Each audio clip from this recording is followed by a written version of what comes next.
Chris here, Keystone Lawn and Tree Care. Thanks for joining me today. And today I came back to Blake's place. I just invited myself over. We had a lot of fun making the last video, so I thought, let's make another video. That sounds good to me. All Yeah, I right. appreciate Last time we talked about how did we get started? What do we do? How do we narrow our focus? Because before we were all over the place, and we try to narrow it into lawn mowing. And so now today's topic is going to be like, what kind of equipment can you afford when you first get started? You do what you have available to you at the time.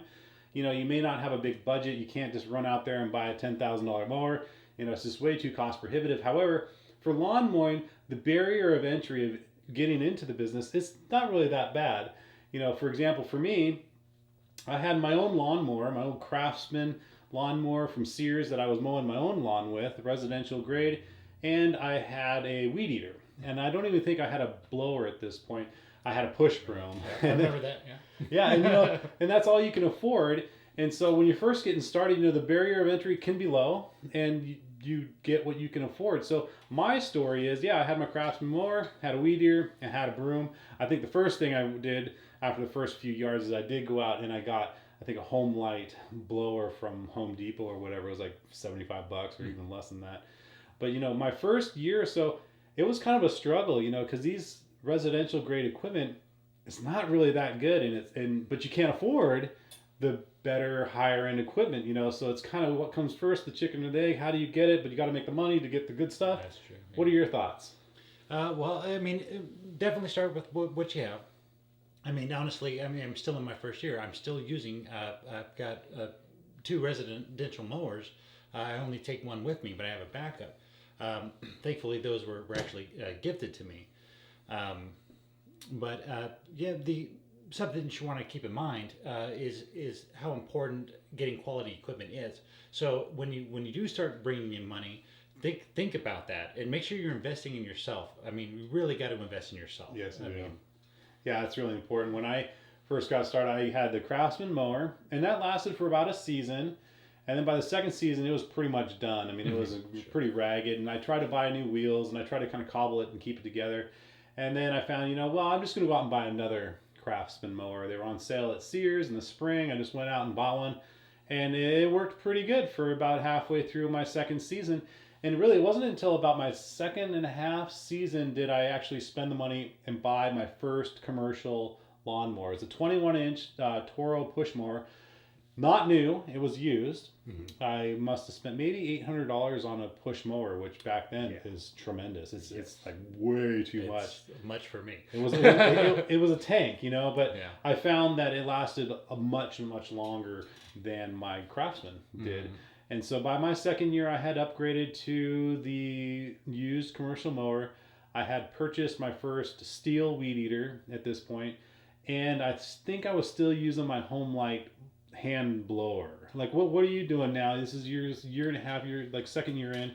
What are you looking at? I got kind of lucky. I financed a rider mower, so I've got a Bad Boy. It's a 2021 Bad Boy Maverick. Wow. It's a 42 inch, I believe. Man, that's a heck of a mower. Yeah. Yeah. It's cut down time tremendously, but then it is also a monthly bill that I have to pay through winter. Something you got to keep in mind. If you don't mind me asking, what are your payments on something like that? That for me, the mower was about $6,500 or $6,000, but anyway, plus the 10% I'm paying for it for the finance. The financing. Yeah, so I'm paying about $315 a month. Okay, so you're going to pay that off this year. I'm going to pay that off. I always think I'm going to pay everything. I'm going to pay it off quickly. So it's a goal to just get it done, get that money back in my pocket. Sure.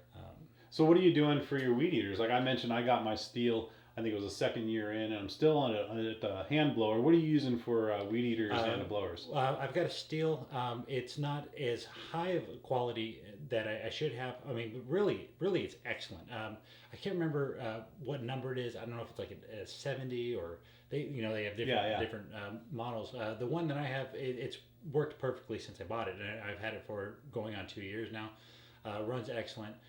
Would like to talk about maintenance on these equipment too. That's something to keep in mind. Yeah. But yeah, no, I'm still using because that mower has taken so much of the brunt, work. Yeah. The push mowers have lasted, luckily. Yeah. But I see that coming up too. It's something that I should prepare for. Put some money away, get ready for an investment. What are you doing for a blower? Luckily, I found I like Husqvarna. Mm-hmm. Honestly, I like Husqvarna whips. I like Husqvarna blowers. I like the whips specifically because I feel that I have excellent control, and I do soft edging where it's applicable because I like everything to look really good. So if you Sure. get something that's actually something you can do where it shows a little bit of skill. It's Yeah. like, hey, this For looks those of you nice. that don't know out there, soft edging is the term that we use for weed eating the hard edge. Yeah. If you don't have a hard edge or you don't have a stick edge or maybe you don't have a little 3-wheel tripod, you do the soft edging and you flip it sideways. Yeah, and like hard edging is important Yeah. when you need to get that first edge. Yeah. In my opinion, and you don't want to do it every week. You definitely Yeah, don't want to get. you don't have to do it every week. Yeah, Yeah. so we can get on that topic on Yeah. certain Do's and don'ts. Yeah. We can talk about that later. Yeah. But no, so no, luckily I found a Husqvarna blower at the pawn shop. Is it a hand blower or a backpack? No, it's hand blower. Okay. It's got plenty of power. Husqvarna's pretty good brand. In my opinion, I really like them. And I think I paid about $100, and so I've been holding that. I think that was about my second piece of equipment. So I had the whip and then the blower. Sure. So then, as my business, I've been in business for over 10 years now, and I started just like what we're talking about. And like, you got the residential mower, you got your weed eater. But as I grew and as my business grew, my budget grew as well. Mm-hmm. I was able to go out and buy a brand new 21-inch Toro push mower. It was like $1,200.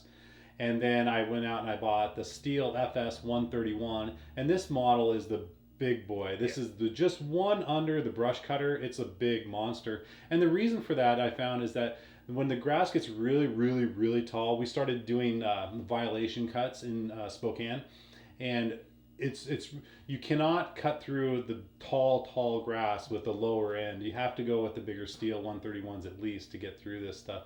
But that Stihl 131 costs like $450 too, and so I got $1,200 for a push mower. I got $450 for a weed eater, and I had a hand blower, and I got the BG 56, which is the hand blower. It's about $250. But again, I found that it just wasn't quite enough, especially if it's wet or you got to blow out the grass, because oftentimes I don't bag the clippings and I like to blow it out and to give it a nice clean look. And sometimes that hand blower is just not quite enough, especially when it's raining. Mm-hmm. So I went out and I bought, again, just as much as I could afford. It was the Stihl 600, BR600, and that was about $550. So these are high-end equipment, but I didn't get all this stuff my first year. I mean, it took me years to acquire this sort of stuff, and I do my best to maintain it and change the spark plugs and use the proper oil gas mix to maintain these machines. And then the latest, well, not the latest, I'd say about 3-4 years into the business, I did buy a big one. So you're a step ahead of me in that. I didn't get my first big mower until about year 3 or year 4. This is something I want to talk about too, because you gave me advice before I bought this. Wait, or did I meet you after I bought this mower, or? Yeah, I think I met you about a year ago, just before you started getting into the bigger stuff. Okay, because I remember you showing up, and I there was the mower on the trailer, so we talked about it a little bit. But the Skags that you run, now in hindsight, okay, I've got this sit down mower. Pretty comfortable. Maybe cost effectively looking back at it. I got that financed, and it was a big chunk.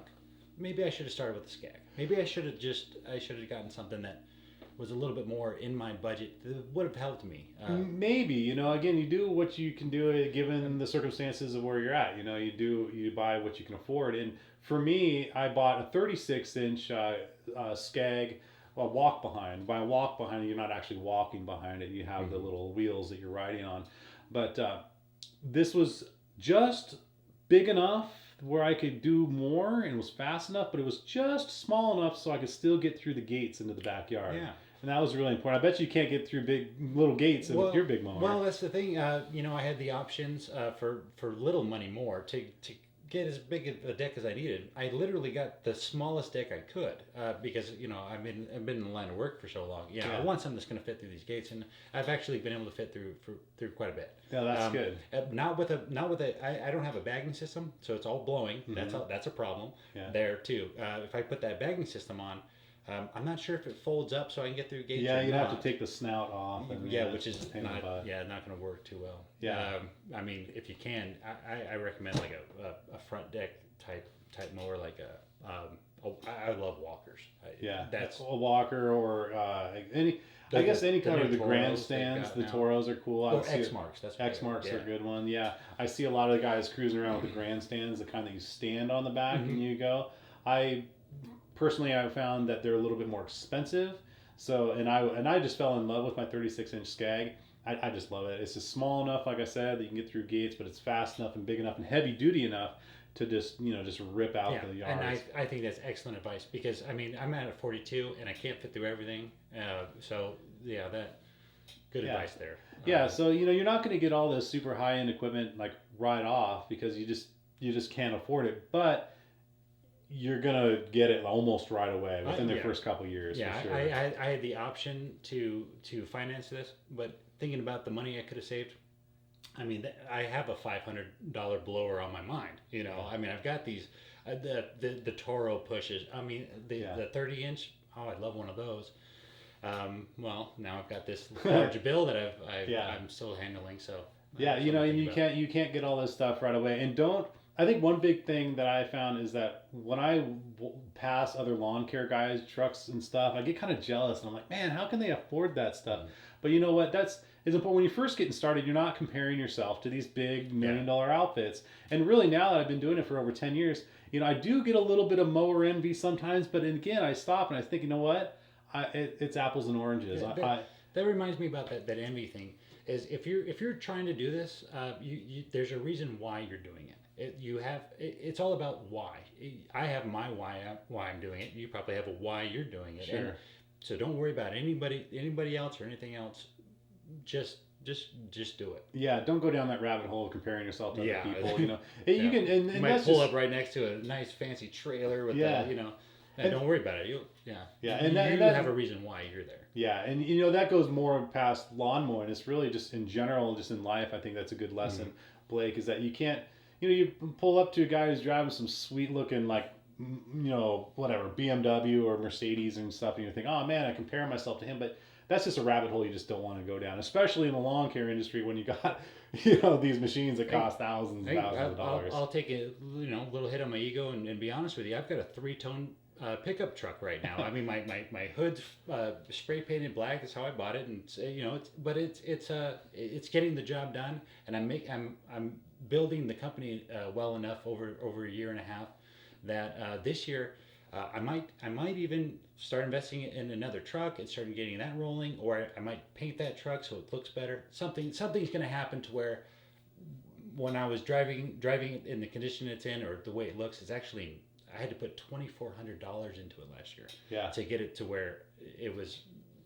Trucks are not cheap. I mean, the heavy duty, full size pickup trucks, especially when you're first getting started, are almost too cost prohibitive. Yeah. I mean, I went through a lot of challenges with that. I started out in my car. I threw it in the trunk of the car, and then I upgraded. I got an old piece of junk truck, and then it broke down, and then I had to get another truck, and then I had to end up financing another truck, and it was a nightmare. Yeah. It's really hard. But Blake, I would challenge you really in the next 2, 3, 4 years, I would expect that you are going to upgrade that truck. You're probably not going to drive around the same crummy truck you are today because your situation will have changed. You would have more clients, you would have more money, and then you can reinvest that back in the business. You might even get a snow plow someday. I mean, who knows? Yeah, and like I said, invest in yourself. I mean, trust yourself, invest in yourself, and work hard. And I mean, that's going to work. Yeah, working hard is that's really, really important. You got to kind of be a little bit nuts to be in this business, or any kind of entrepreneur to go into business for yourself.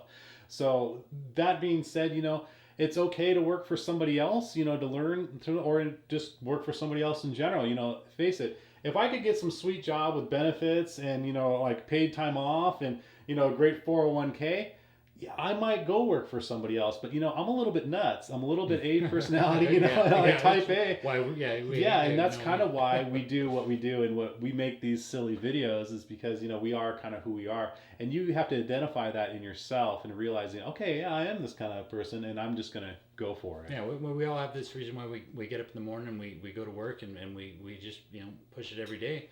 That's why you don't need to worry about what anybody else is doing, and just you got to worry invest in about yourself. Yeah, yourself and your business and your family, really. That's my why. Yeah, that's you might have a different why. I've got my why, and we got our family, and I mean, I started pushing them more just to make ends meet. I mean, I had recently gotten fired from my job, and I didn't know what I was going to do. I had 2 little kids at home. I had to feed them somehow, and I just started pushing them more around around my own neighborhood.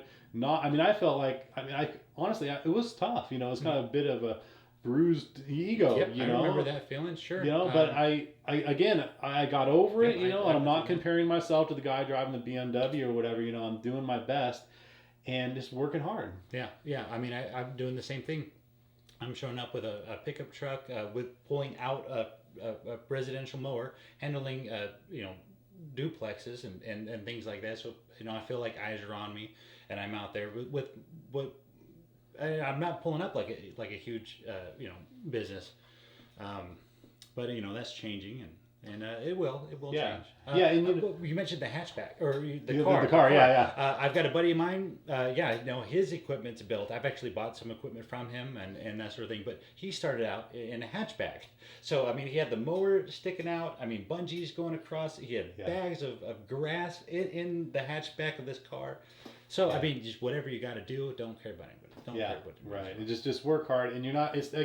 It's not going to be done overnight. I mean, I have nice trucks and nice trailers and nice equipment and stuff, but that wasn't all done overnight, and it took me years to accomplish that stuff. So don't compare me to you, or we're talking about apples and oranges here. And the whole point we're making these videos is so that you're getting something out of it. You're learning from our mistakes. I mean, don't make the same stupid mistakes we have. If we've done something stupid, just don't do it. And we try to be honest. We try to share with you some of these things that we've done and some of the things that we don't want you guys to do out there. So again, if you're getting anything out of these videos, we really want you to hit the old like button, subscribe below, and comment like your favorite part about this video. We're just a couple of guys hanging out, here next to the arcade in Blake's basement, and we're just kind of shooting the breeze, but we're hoping that out there you guys are able to glean a little bit from what we're talking about. I mean, it's very honestly, it's very nice of you to share this with people, because a lot of people take this information, they want to hold it in, they don't want to share it.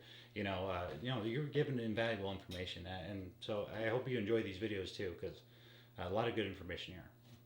Thanks. All right. Thank you, Chris. All right. Thanks for watching today's video. And Blake, thanks for having me over, man. This is really cool. We're able to play some games and just kind of shoot the breeze. And I hope you guys are getting something out of these videos. And if you have, we need you to hit the old like button. We need you to subscribe, comment your favorite part below, because the more you like and the more you comment and the more you share and subscribe, it boosts the algorithm in YouTube, and hopefully this video will come across to some other young entrepreneur who's in our same boat and wants to learn more, and maybe they'll get a little something out of this video. So again, Blake, thanks for having me. Hey, thank you, sir. Appreciate it very much. You bet, and we'll see you next time.